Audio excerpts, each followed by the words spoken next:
That's when I decided to get him to quit his job and join my company. So I was kind of the main founder, but he's definitely my co-founder on the software. And you're co-founder in life, which is also quite cool. Yes, co-founder of our kids, our farm, all of these things, yes. Hey, awesome people. Welcome to Bootstrap Stories, the only podcast where founders of bootstrap companies share in all transparency the ups and downs of their journey. Starting a business comes hand in hand with loneliness, the pressure of not being successful, and overall, lots of challenges. After meeting with hundreds of entrepreneurs in the past years, I figured out that we all have struggles and make lots of mistakes when building a business. But the truth is that most people are afraid to share this publicly. That's what motivated me to start this podcast, to show that we're all on the same journey, facing the same struggles, and to give energy to all entrepreneurs worldwide to continue their adventure. Even if sometimes it can be really challenging and we often feel like giving up, in the end, it's all worth it. My guest for this episode is Nathalie Lussier, CEO and founder of AccessAlly. Hey Nathalie, thanks a lot for joining Bootstrap Stories. Thanks for having me. I'm super excited to have a chat with you and welcome a fellow bootstrap entrepreneur. So let's get started with AccessAlly. Can you please give us a bit of an overview of what it does and when you started the business? Yeah, absolutely. So we started the business in about 2013, 2014, and the story is really that I was using a WordPress plugin to run my online course, and I had a free challenge, the 30-day list building challenge, and we were getting, thousands of signups almost, per day, and our plugin could not handle it, and our host thought we were getting attacked because of all the traffic and the way that the plugin was set up. So we really just coded this in one weekend to solve our problem, because we were like, we can't wake up and have to call our host every day. This is not going to work. So my husband is a developer. I have a degree in software engineering, and we were like, okay, let's just roll up our sleeves and do it. And then, over time we realized, so now this is it handles our courses, but we could do so much more, right? Because we could add progress tracking, we could do quizzes, we could do video tracking, we could do all this awesome stuff. So over time we made it better. And then people who are going through our courses were saying, hey, what platform are you doing this on? This is really cool. So we decided, yes, okay, maybe there's actually a product here that we could make a whole business around. And at the time my business was selling online courses. And so we decided to, take that step back into software, which I call kind of my spiral staircase, because I started off in software, but, then started my business, which was not a software business. So we decided to hang our shingle, put AccessAlly out there, and, we grew it. And today what we have to offer is so different from what it started off as, because it's been so many years and we've added so much functionality. So I kind of say we're the most powerful WordPress-based online course and membership solution on the platform right now. That's really cool. And do you still work with your husband? I do, yes. Awesome. Are you guys co-founders, or is he? We are, yeah. So I had started my own business right out of college. And so he took a corporate job, and essentially kind of, we did our own things for a while. And then when my course business was doing so well, that's when I decided to get him to quit his job and join my company. So I was kind of the main founder, but he's definitely my co-founder on the software side for sure. Nice. And you're co-founder in life, which is also quite cool. Yes, co-founder of our kids, our farm, all of these things, yes. Nice. And basically, whenever you had your courses, how much money were you making a year? I'm trying to remember the exact. I think we were probably at 500,000-ish. Nice. We got up to that point before we really added the software side of things. So yeah. And how exactly did the transition go from, you had a course that was making $500,000 per year. You decide to transition to software. How does that go? Do you stop everything from the day to another, or do you keep the course for a few years? Yeah. Oh, and I should say it was not just courses, but I also had a mastermind, and I had a live event. So there was a couple other parts to it. Okay. But definitely courses were a large chunk of that. But yeah, so we kept some of those things going for a little while, and that kind of is how we bootstrapped the software side. And I know, people think, okay, software, it's like super lucrative, but like not on day one, right? Yeah. Especially with recurring software where you get, maybe it's $100 per month for each person, but it's not a lot to pay yourself and team or anything like that. So definitely, we kept that going for a while. And when we decided to stop doing the live event and the mastermind was when we decided to start our family, because we knew, there's a lot of logistics. You have to be there in person, and with a little kid around, it's probably not going to work so well. So that's when we decided to go 100% on the software side and kind of let go of some of those more, some of them were more passive, the courses, but then the in-person stuff and the masterminds were definitely more, time intensive and Nice. location based. And did you use like your existing audience to kind of like launch the WordPress, and basically like the people who had taken your course, try to move them towards the SaaS that you were launching? Yes, definitely. They were kind of our built-in audience and our built-in customers. And a lot of them were our early adopters. They gave us great feedback. They told us like, hey, I'm trying to do this thing. And, can we do this? And we'd be like, okay, sure, let's code that for you. So definitely that helped us figure out what we wanted the software to do, because just for ourselves, we definitely had ideas of what we wanted to do, but having that quick loop with our customers made a big difference in the beginning for sure. That's awesome. And do you still spend time coding, or is it your husband handling this part? Yeah, my husband is what I would call our lead developer. And okay. When we did our redesign, I kind of dusted off my chops and definitely got more into the code base for a bit it was such a big project. We had to put all hands on deck on the redesign. Okay. We just kind of redid our entire interface and everything. So definitely got back in it then. But yeah, he's our main developer. And then we also hire university students who are interns. And so that's been working out really well. And they're paid, they're kind of like full-time people, but they're just on for about 4 months at a time. And that has helped us, add more developers to our team too. That's cool. How many people in the team right now? Right now we are 8 full-time, including myself and my husband. Plus we have 3 interns right now. Okay. And what's the annual recurring revenue of the company? We're just a little bit over $1 million right now. That's cool. Yeah, I think it's nice. Like 8 people over $1 million in revenue. That's really the sweet spot. And what have you seen like working so far when it comes to user acquisition? Yeah, so we've done a lot of different things over the years. So we've done Facebook ads, we've done Google ads placements. We've done webinars, we've done pretty much the whole thing you could imagine that we would do. And the thing that I think works really well, and we kind of went back to our roots on, is, list building and doing just really solid organic content. And we do that through YouTube. We do that through, SEO. And that has been really kind of what has powered us in the beginning, like way before when I was doing courses, before we even had the software. And I think that continues to be a really strong acquisition for us. And we definitely still dabble in ads every now and then, but it's not our primary acquisition channel for now. Oh, that's awesome. And can you walk us through like the kind of like the customer journey or like funnel you have when it comes to list building? Like how do you get the emails, what type of content, etc.?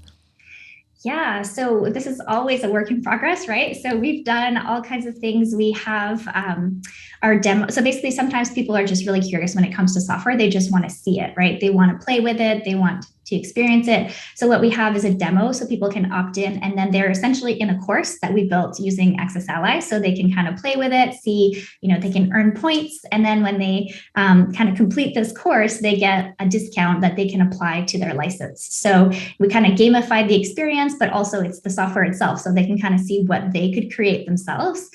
So that has worked really well for us. And then obviously we have the email follow-up sequence that goes with that. So we've experimenting. We are like split testing different types of email sequences we could be sending to them. But what's working really well right now is kind of just being very transparent with people and saying, hey, we know you're a smart business owner and you get a lot of these kind of funnel emails. And, one of the things that we're supposed to talk about in these emails is your pain points, right? What are your pain points? What are the problems we're trying to solve for you? And I kind of take a step back when I wrote those emails and I said, a lot of what people are really worried about right now is not necessarily the software they're using for their business, but kind of big picture stuff like climate change, inequality, the pandemic. Like there are so many real problems in the world. And if I can solve this one, tech issue that you have, so you can focus on the other aspects of your life that really, really impact, then hopefully I've done my job. So that's kind of been working really well for us, is to just be real with people. Yes, technology is important and your business is important, but I know everyone's not staying up at night worrying about that when there's so many bigger issues at stake right now. That's nice. And I'm guessing because you're targeting people who are actually creating courses, is there a high churn, or have you been struggling with that point? Because obviously especially during COVID, I'm assuming that people wanted to start courses, but if they have never done it before, they're going to see that it's not an easy task and that it requires a lot of time, effort, patience. So what's your view on that, and what has been the metrics? Yeah, so it's really interesting because we definitely saw, like you said, an increase in new customers in, right at the beginning of COVID. And at the same time, we saw people canceling at that same time just because there was so much uncertainty. And I think people also realized, okay, my kids are going to be home now. I don't have as much time. So there was definitely this kind of balance between people who have an offline business who are taking it online, and then people who realize I can't do all the things I wanted to do this year. So we've definitely seen that. And I think it's interesting because I do think most of the people who come to AccessAlly are pretty serious people by the time they choose us, because we are higher priced. So I haven't seen as much of a decrease or an increase in churn because of that. If we were kind of a lower price platform where people are just kind of testing their ideas, we might see that a little bit more. But because we are kind of that more premium offering for people, they tend to come to us after they've already tested their idea. And that kind of helps with churn, I think, in a lot of ways. Definitely. And so far, because it's been quite a few years, what was your strategy when it comes to pricing? Have you changed it many times? Have you increased, decreased it? What have you been tested? I'm curious. It's a great question. So we started off, our lowest tier was $79 a month. And in 2019, we increased that to $99 a month. And then we had a middle tier, which was $99. We increased that to $129. And those are kind of the only time we increased our pricing was that one time. Okay. And people keep telling us you should keep increasing it. You should increase it more. People will, it's elastic. It'll work. And I think yes, it has potential to increase more, but I think for right now we're going to stick to that. We also have a higher price tier, which we call our in-house training tier, and we haven't had a whole lot of people take us up on it, so I don't think it's quite the right fit for what people are looking for. We've had a couple of happy customers on it, but I think we're actually working on a new add-on or kind of a new tier, which is our community tier, and so that's going to be essentially like a forum or a community area that integrates to AccessAlly, and that's going to be our third tier, and we're still working out the pricing for that one, but that's kind of how we decide to add more revenues to get people to upgrade as opposed to increasing the price they currently pay for now. And whenever you're increasing price, do you increase it also for your existing user, or do you grandfather them into the oldest tier? Yeah, so I kept all the existing people on the pricing that they had. And so that was kind of a marketing angle too, sign up before the price increases. So that also kind of saw a bump in new signups at that time too. That's cool. We did the same. I feel like every time you increase price as a SaaS founder, this is when you start sweating and being super, super scared. I do advise people to increase price all the time, but personally, it's always something super stressful to do. So I understand 100% your feeling. Yes, totally. And I've seen that you are also quite active on social media. You have a YouTube channel. What's the strategy around that? Is it educational, or is it also to build a list? What's the strategy behind it? Yeah, so I started off making YouTube videos in 2009, and that was not for this business. I call it my training business, which was, obviously the business I learned how to do marketing through. And I kind of took a step back from YouTube. And I was there's just with kids and there's no quiet time, and it's really hard to get ready and have a studio to do video in. But I'm really feeling now's the time for YouTube and video, especially. I feel there's kind of a resurgence, at least for me personally. And some of the ways I think it's more interesting to me today is because people are connecting with the people as opposed to just the content. And I think that's my strategy with it is, we've kind of gone back and forth with having different people on the team record videos and tutorials and things. But I think it's more powerful when it comes from the founder and when we're having that connection with the people who are watching our content or, having comments, on our videos and kind of responding to them. So that's kind of the strategy there is to just build that relationship because I think everyone wants tips and advice and, great stuff. But I think at the end of the day, people do business with people. And if they connect with you for your values or for the things that you believe in, or if you have strong opinions that they agree with, then that tends to really magnetize people. And I think that's part of our strategy with our YouTube videos and some of our content and our email marketing too. Nice. You were talking about like strong opinions. So I'm curious, is there anything you have a strong opinion on where you've been connecting really well with your audience?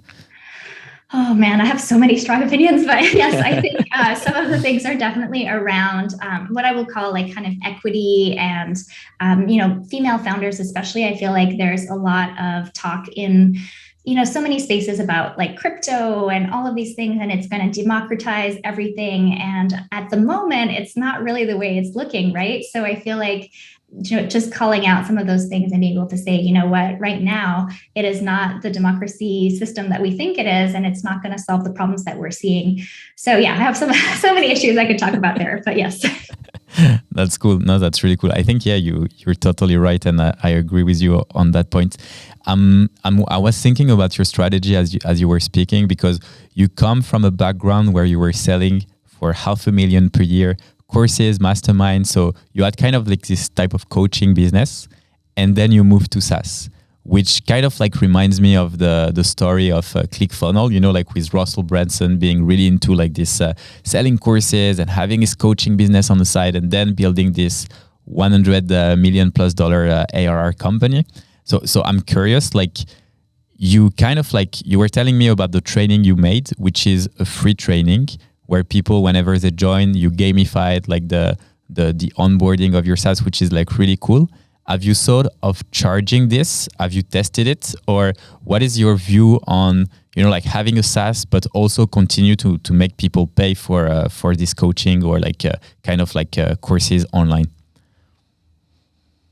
We've experimented with like an upsell to a course, and it was a course about making courses, which I know there are tons of courses on that topic, so it kind of feels silly sometimes, but it is, very tied to our business to help people create good courses. So we've experimented with that, and we also do sometimes bonuses where we give them, content or courses that are designed to help them, with the software or kind of launching or doing all of that, because we do have that content still that, it's a little bit dated at this point, so we could kind of make it a little bit fresher. But yeah, so we've definitely experimented with that. And we are constantly saying like, oh, could we do more kind of mastermindy stuff again, like adding that on top? Or so there's definitely some of that happening behind the scenes that we're planning. And I think the other thing that kind of my husband is great at balancing me out with is like, no, this is actually a software business and we should focus on our core competency. So I definitely like going in that direction still, but also recognizing like, no, if we make really great software and people love it, that's all we need to do. So it's kind of a balance between like me wanting to go back in that direction and then also just really doing the best that we can with what we have. That's really interesting. I'm asking because we also have a software, and we started doing like courses like this where we've organized things and made quite a lot of money with it. And I was really wondering, because to me, as your husband says, it's like you have a software business, so you should focus on software. And I'm always wondering like, okay, should this course be free or should we make people pay for it? Because obviously, like if it's the best course ever created, you definitely want people to understand the value, and putting a price on it is important. But at the same time, if you know that by building this course, you can make your users more successful, it means that they will stay longer on the product, they would use it more, etc. So I'm always like curious, between this. If it's free, it means for people that it has no value. So potentially like they were just going to watch the first minute and then stop. But if you make them pay, then you have less people using it, which means that down the line, it's less people using your product, etc., etc. So I don't know, like, what's your take on that based on your experimentation? Yeah, that's such a good question. I think one thing we've done, which is our challenge that I talked about in the beginning, it's called the 30-day list building challenge. And what it is a quick short video every day for 30 days, all about how to build your email list. And what we added, which our customers basically who are going through it were like, I really want to go faster. I don't want to wait 30 days to get all the lessons. Can I pay to fast track this? And so what we do is people can opt in for free. They go through the sequence, they get it one a day. Or if they're really keen, they can pay $27 to just fast track and get everything on day one. So I feel like there might be a way to do something like that with this kind of really awesome content where the people who, maybe can't afford it yet or, need that like taste test before they really trust you can go through it for free. And then the people who are like, what, this is amazing. I got so much value. I want to fast track. Let's do it. That would be probably what I would do if I were in that situation. That's a really, really good idea. I love it. And now that we've seen a bit, how the growth has been, like your different strategies, I want to talk about the tough times. As bootstrap founders and as founders in general, we always have tough times and tough moments. And I think it's good to share them because we have a lot of entrepreneurs listening to our stories. So to you, what was one of the toughest time or the 2 or 3 toughest time you faced? Yeah, I would say very early on in the beginning, before we got traction with AccessAlly specifically, I feel like I don't have the numbers in front of me, but I feel like we had 20 customers for what felt like 1 year. It was so low compared to what we were used to. And you always see this, hockey stick growth of people, it takes a little while, but then it just takes off, right? For this software world that we're in. And I was just not seeing that. And I really questioned, is this the right direction? Should we be doing something else? So definitely there's that entrepreneurial doubt or, is this the right path? And then when it started taking off, obviously things got a little bit easier and that kind of put me at ease. And then I would say the other tough times were probably, after we had our kids and obviously with COVID and school closures and everything closures, we also moved from Texas back to Canada and we bought a farm and we basically did that February 2020. So it was a very rough couple of months, but that was more personal than on the business side. Although, like I said, we had new signups and people canceling. So there was some business stuff to worry about a bit too, but I would say those were kind of the big ones. And then, we've had other things on the team, hiring and firing and kind of some of that stuff as well. Lots of things here, so I want to kind of go through each of them. You were mentioning that you were kind of struggling at the beginning, not seeing this hockey stick or the traction, and there is this saying you success is obvious, which I think is kind of true whenever you start getting this traction and product market fit. So what kept you, what kept you motivated to keep going on user acquisition, even though, you move from a business making $500,000 and then you have a SaaS with 20 customers, as you said, which felt like a year. What was the motivation behind it? Was it the business model, the interest, the feedback from users where you were seeing that, they were really enjoying the product? What was your motivation? Yeah, I think the feedback from the people who did buy and who loved it was definitely what kept us going. And we kind of we saw the potential, we saw what was out there, we knew what we were doing was different and it would really help people. So I think we could the vision was clear and the feedback was good, but it was just people were just not showing up yet. And I think that was the big thing. So I would say, yeah, having that vision and also listening to our customers was a big one. And then also because I had done web design, for a little while, way back early in my business, I knew that what we had could really help potential people and also help developers as well and other kind of web designers. So I kind of started to think about okay, putting myself back in those shoes, what would I be looking for? And that kind of helped us too, to connect with other potential partners and things like that. That's cool. Yeah, I think in this time, you really need to find motivation somewhere. Your customers are usually a great source of motivation. But you were also mentioning that you had a lot of mastermind back in the days with your courses.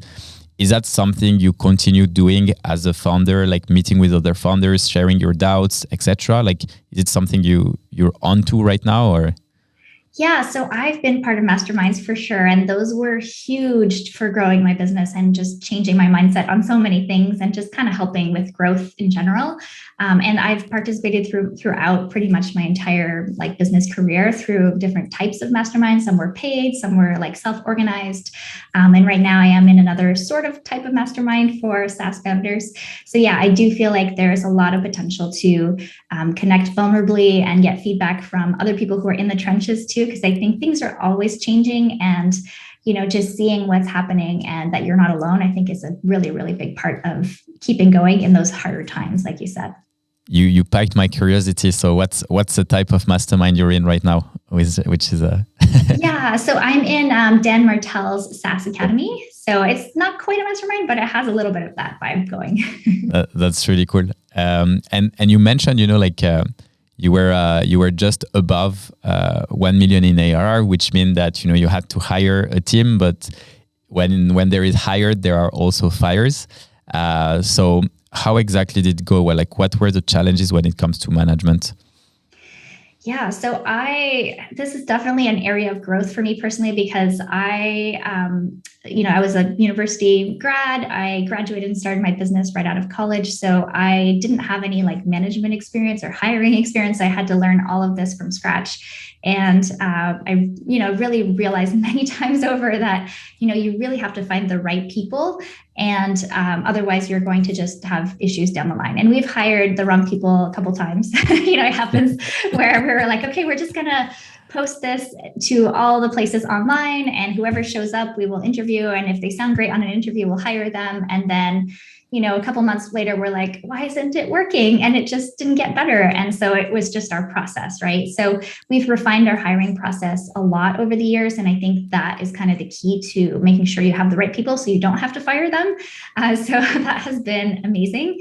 And so we do a lot of different things. So, for our developer side of things, we do like a code assignment essentially, so we can review their code because that's what they're going to be doing for us. So that's really important. And then, for other things, we might have like a writing sample or something else that kind of gives us an idea of how they work. The other thing that we found that works really well for us is to hire people in our community. So we've hired, other developers and designers who use our product, and they're just already familiar. So it's like that learning curve is amazing because they just hit the ground running as soon as they come into the business. And then in terms of firing and letting people go, it's really hard and it doesn't get easier. We've had a couple of them over the years, and sometimes it's just, like I said, wrong fit from the beginning. And other times it's just over time, the business has kind of changed directions or things have it's not quite the right fit anymore, even though it was in the past. And so those are also really hard. And we've done things like performance improvement plans, like things that we've learned from management type stuff. And, it works, but sometimes it doesn't work. And there's still that decision to make. So, yeah. Yeah, I really feel you on this. Like I started with small team and then had to grow it as well. And I feel like with management, you have to learn the hard way.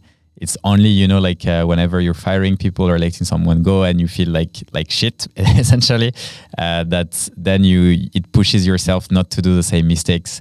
And I really enjoy what you said about hiring from the community or hiring from, existing networks. Recommendation also works really well. So if someone from your team know another person that could fit, it's quite helpful. And that's really, really interesting. And growing past 1 million in ARR for a SaaS is already exceptional. Most SaaS never go past, 100K in ARR. So you must have been having a lot of offers from VCs or things like that. Is it something you're asking yourself, should I raise money or not? Are you against fundraising? What's your kind of point of view on all of that? Yeah, because I know you have strong opinions. That's another one of my strong opinions for sure. So I'm not against raising money, but I don't think it's right for a lot of smaller businesses, depending on what your goals are. So for my goals personally, we get approached a lot by VCs who want to invest, or private equity firms, or other companies that want to buy us. And a lot of times they're kind of surprised by the numbers, and then they're like, "Oh wait, what? You're actually doing okay by yourself? What?" So to me, that's kind of a sign that we've built something that we love running, that we have a great team, we enjoy the work that we do. It lets us farm and raise our kids, and but still help our clients, and that's been amazing. So for me, I don't feel the need to go out and get money to kind of grow the thing. I feel like also I've been super conservative with the way that we spend our money. So we have a lot of cash in the bank. And I feel like, I don't know if that's like the case for all founders, but to me, it just lets me sleep well at night, knowing that we can cover payroll if anything happens. And, I really care about our team members. So I feel like that is the least I can do, is to just make sure this thing is stable. The ship is not going to, go under anytime soon.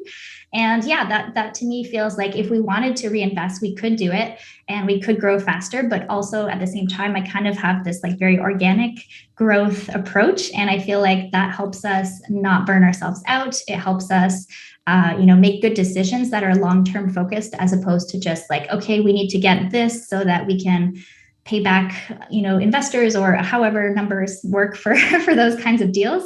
So that's my perspective and that's my opinion. And I know that different people will do it differently. Also in the WordPress space specifically, there's been a lot of acquisitions recently. So I know LearnDash just got acquired, Pagely, there's just like so many over and over. And it kind of brings up a lot of, maybe some drama for people, because we think WordPress is this sort of decentralized open source kind of thing. And then when you have the same companies purchasing all of the other smaller companies, you have this consolidation happening. And that's one of the things people trust us with when they pay us a little bit more than what the other plugins are charging, because they know we're not going to kind of sell out, and then you're not going to be dealing with, a big company that doesn't care about you. So those are some of my opinions on this topic. I like your strong opinions, and down the line. So basically, your goal is really like bootstrapping lifestyle business, potentially like getting a good earning, dividends at the end of the year. But I think like what you said, it's very true about like peace of mind.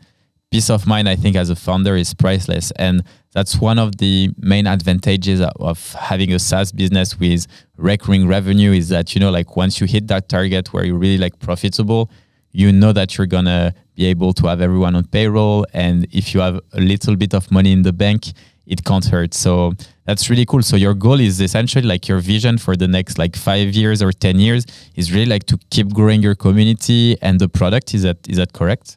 Yep, that's right. Just keep making it better. And so we kind of have this saying on the team, we want to take care of each other as a team, take care of our clients and partners, and then keep making our product and processes better. And that's what keeps us going. We have great, monetary goals, like just all the companies out there. But at the same time, those are the important things. And if we don't feel that, then what are we really doing? Because I feel like we could just go get some like corporate job or, whatever. If we really cared more about that, then, we would probably do it that way, as opposed to doing it this way. Nice. And early on, we were talking about like the content you've produced. I think like you're linking a lot of your personal life. So buying a farm in Canada, like moving from Texas back to Canada, and so your personal life and also your business. And I feel like you managed to really like link both and have this kind of like lifestyle business where you're making good money, you're taking care of people. Is it something you feel like helped you to connect on a better way with your customers and create this very strong relationship with them?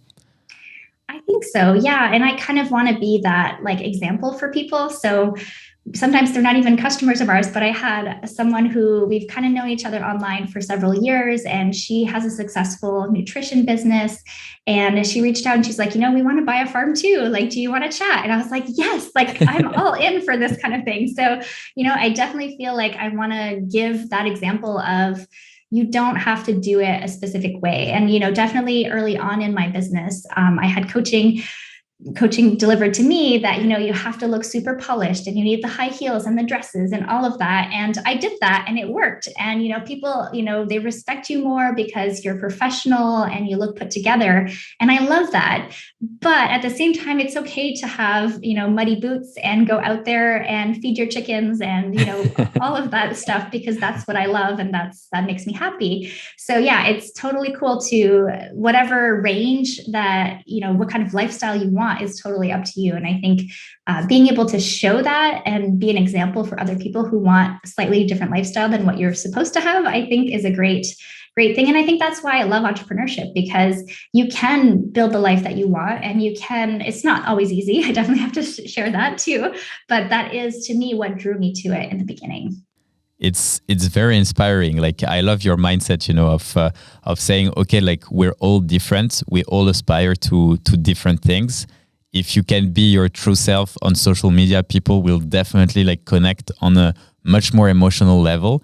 And you don't have to be super with high heels and stuff like that. Like, you can just be your true self, and it works. And it seems that it's been working really, really well for you. So congrats on all of that.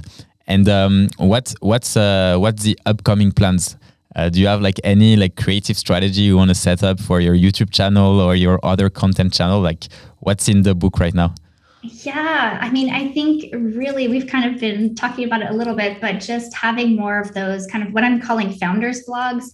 But I don't know people are looking for that, so I'm not really kind of like frame it that way. But I feel like just having more of these like real chats with people about what it's like running a business. And I think whether you are selling online courses or a membership that is a recurring revenue business, or you're selling SaaS or other kind of software, I think there's a lot of threads that run through that are common to all types of businesses online. So I feel like the more I can share some of those things with people, but in a very real way, I think that's really great. And then the other thing that we've started doing is what I call our seamless scaling series. So this is basically an interview series where we're really getting on with a lot of our customers and kind of asking them, what made you choose AccessAlly? What do you like about it? How are you scaling? How are you growing your business? And just kind of seeing what's working for them so we can share that with our community and hopefully, reach out to other communities as well. So that's been working really well. We're doing them live on YouTube, which is kind of an interesting approach too, because people can chat and ask questions. And yeah, we want to do more of those and just kind of feature more great people. That's really cool. And you were able to interview your customers and showcase their success stories using your tool. Did you manage, because this person are usually like course builder, which means that they have an audience, they have people like taking and buying their courses. Were you able to have their audience participate to this type of conference? Like, how exactly do you plan this? Yeah, so we do, we don't force them to share it, but we do make it easy for them to invite their people. And a lot of times they do share the recording afterwards, just because it's a lot of logistics sometimes to get people on live. But we do share it with our audience live so that they can come and ask questions. And it's worked out really well. We've definitely had, people coming from other people's businesses, essentially audiences, to learn more kind of that behind the scenes. And it's interesting because we do also have a lot of people on our platform that are coaches or kind of in that space. So it attracts kind of all the right people for our software, for sure. That's really nice. And whenever you have like this person in your customers, like, how exactly do you select them? Do you reach out to all the person that have been there for 6 months, or do you kind of like check the activity on the platform? Like, how do you select them? Well, we started off with the people that we know personally, because we were kind of friends, or we were like online buddies essentially. And so those were the easier first people that we picked. And then what we do is we kind of like take a look at, who emails a lot into support. And we do log into their site sometimes because we're troubleshooting things. So if we see like a really great example of a site, we're like, oh, this would make a great, kind of case study or, interview. So we do that too. And then we also just, as sales come in, we kind of just check out the people who are signing up so we can kind of get to know them a little bit better. So we kind of keep our eyes on that too. And So for example, Ollie Gardner, co-founder of Unbounce, was, we saw him sign up and we're like, wait, Ollie Gardner just signed up for AccessAlly. What? That's great. So we like kept an eye on him, and then he tweeted to us basically saying like, oh my God, AccessAlly is amazing. Like the onboarding was great. And I was like, oh, okay, he likes us. Like it's not just some fluke. So we kind of kept in touch with him and interviewed him a couple months in after he had everything set up and he launched his new site. So yeah, we kind of just keep an eye on who's coming in and kind of see what they're up to and kind of build that relationship a little bit from that start. That's really nice. And any other like growth lever that you used to try to get like other communities to join or leverage like other course owner? Like what has been working really well for you? Yeah, so we've done a couple of things where it's not necessarily other course creators, but we integrate with certain CRMs or email marketing platforms. So we've done co-marketing with some of those platforms in the past that worked really well. So for example, Keep and ActiveCampaign and ConvertKit. So we've done things like, a lot of times they have like our partners or integrations on their website. So that helps. But we've also done like webinars together and kind of done training to their certified partners, because a lot of them have certified partners.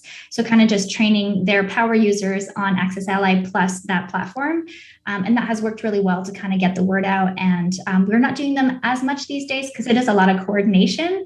And, a lot of times like they have their own goals and like initiatives and stuff, and we do too, and it's hard to get them to like line up to do a webinar or something like that, but it definitely worked well for us in that beginning stage to get us out there, just because not a lot of people knew us in the beginning.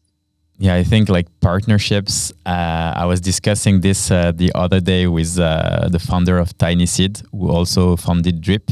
And basically like it's always challenging. Like it can work, but as you said, like aligning priorities, schedules, etc., and also depending on the size, of each business, it's the same. Like for example, if a very tiny business integrate with you, like do you really want to put all your marketing effort in doing something? So you as a person always try to see bigger and find like a bigger partner, but for them you are like the smaller one. So it's always like complex. But as you said, it can really work well sometimes. Mm-hmm. Yes. No, that's really interesting. And going back a bit, like to the tough times that you mentioned, is there anything you do like as a founder to kind of like, because you seem to have a very well balanced life. So what are the things you do like to kind of get more energy and motivation during these tough times? Yeah. So thank you for saying that, but I don't feel like I have it all together. But I think one of the things that we do is try to take time off. And I know as founders, that sounds like, well, of course you take time off. But then at the same time, when you're in it, you're like, no, I can't take time off. I have way too much to do. So yeah, we try to actually like yesterday, I went to a coffee shop and read a book, like a physical book for like 2 hours. And that's like crazy, right? It doesn't sound crazy to most people, but to a founder, I didn't have my phone. I didn't have anything to check, right? And yes. I think we need that, disconnection time sometimes. So yeah, I think that helps me. And it does like, refill my well, because I think we do get depleted if we're constantly constantly responding to things or making decisions. We're kind of like always thinking about the business, right? So I think that is really important to take a step back. And yeah, I think the other thing too is just when you hire great people, that makes a huge difference. So kind of going back to the hiring side of things. So we have someone who's like our people operations person on the team. And so if people have questions or anything, like she's the one that handles most of that. She handles the hiring and the onboarding and a lot of that. So I don't have to do the things that I don't consider to be my zone of genius. So that helps me focus on what I'm really good at and what I enjoy doing. So I'm not kind of getting depleted on things that are not kind of like my favorite things to do, essentially. So that also has helped a lot. But in terms of finding the motivation, I think just, like having that vision for like why you're doing this and just kind of having that groundedness, I think is huge. And not comparing yourself is the other big one. So I think a lot of times, we're ambitious, right? We're all ambitious. I love that. And at the same time, just knowing what your enough is so that you're not going to burn out. You're not going to overextend or, get in a tough situation that's way worse than if you just kind of knew like, like, okay, at this phase in my life, we have young kids, we have all these other things going on. I'm cool with what we have. We have enough. We're happy. I have so many more years in my life to do amazing things and, publish a book and do all these things. I'll get to that later. Yeah, I think it's, as you said, it's super important not to compare yourself with others. And I feel like as long as you're making like your future self proud, it's essential. Like compare yourself to the one you were like a year ago or something, and then you see like the evolution. Yeah, we're always comparing to like where we think we should be as opposed to where we came from, which is like crazy. Yeah, exactly. And like you were telling earlier that at some point you had coaching, talking about appearance, about how you should act, like how we should behave, what we should say, and all these things. And I feel like you kind of like had a switch in mindset at some point, and you started having all these strong opinions, and like jump. And I feel like for a lot of founders, it's tough sometimes, like because they don't understand or sometimes they are just scared about what they could say and how it could impact them. What would be like the advice you could give to like your younger self about like like whenever you started like 6 years ago, like what would be the advice you would give to your younger self? Yeah, so I would say kind of like knowing your truth and being comfortable with it, whether it resonates with other people or not, because you don't want to do with business with people who are not on the same page as you. And I think that is a really good litmus test too. So we have an equity statement on our website that says, we believe that Black Lives Matter and we believe in equity and all of these things. And we've had people send us an email saying, I'm not going to do business with you because of what's on your website. And we were like, oh, okay, if you're talking about our equity statement, then great. Like, I don't think it would have worked out really well either. So thank you for letting us know.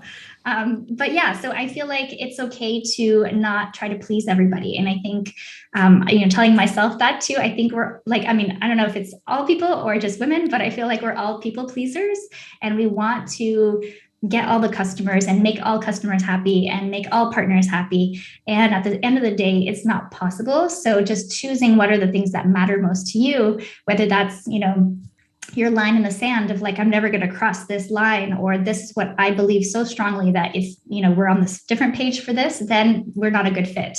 And I think that saves you so much like heartache and like, all kinds of stuff. So I would say that is kind of the advice I would give myself is, trust your gut and trust your truth. And that line in the sand is there for a reason. I really love it. I feel like, one of the toughest thing to start with whenever you get your business started is having this clear ideal customer profile. You start something and then you start having people, who you never thought would actually use your product. And then you say, oh, it's a new land of opportunities, and as you grow, you're going to have like more and more different customers.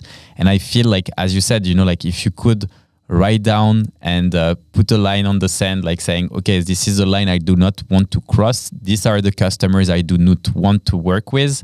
I think this is super powerful. And at least, it gives you like kind of a rule to live by, which I think is super important. And it kind of free your mind also, because, there is always this thing, especially when you do customer support, when you have these customers who are very abusive, either like being rude, talking like wrongly to your support team, etc. And then, it's your role as a CEO to be able to say, okay, like just cancel their account, refund them, and just let them know that we're not going to work with them. And I think this is a powerful statement.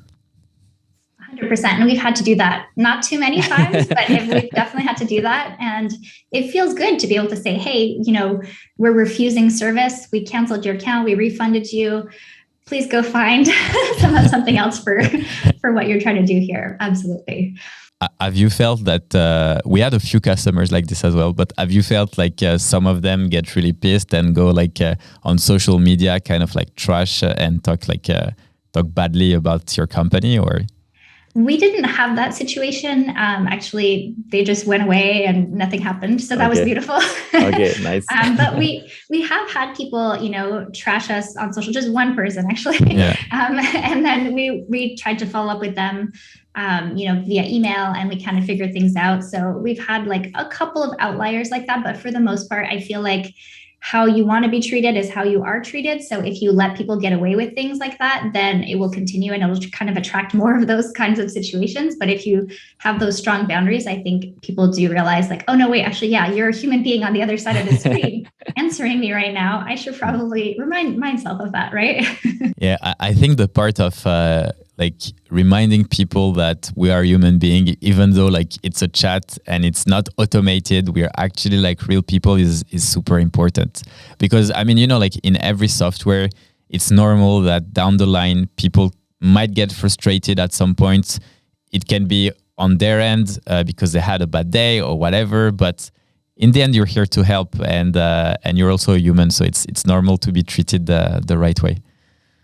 Yes, 100%. Yeah. And, that's kind of one of our things is like, we have jumpstart calls. So basically people can get on a call with someone on our team. So we have a different couple of ways that people can interact with the people on our team. And once they see you like on a Zoom call like this, they're like, oh yeah, like they're so nice, right? But once you get to like text written kind of stuff, people forget that human side. So yeah, we just have to remind them sometimes. Yeah. and I feel like sometimes text message is also like very weird to interpret. So sometimes, you're going to read something with a certain tone when actually the person didn't mean it that way, So I think it's important, like the face-to-face is extremely like important. And have you like, because we're talking about like this kind of like angry customers, like churn customers, what's your churn process like? Is it something where people can just cancel, or do they have to reach out to you and maybe like hop on a consultation call before they go? How exactly does that work? Yeah, so we used to have that they have to email in and then we'll cancel for them, but we do have a self-cancellation flow now built with AccessAlly. So we basically make it pretty easy if they're ready to go. We do have a little survey after they cancel so that we can know like, hey, what made you leave, and tell us a little bit more about what could have been better. And sometimes we do reach out personally if we're like, hey, actually like that feature is coming, in a month, or, something like that. We do try to save people in that way.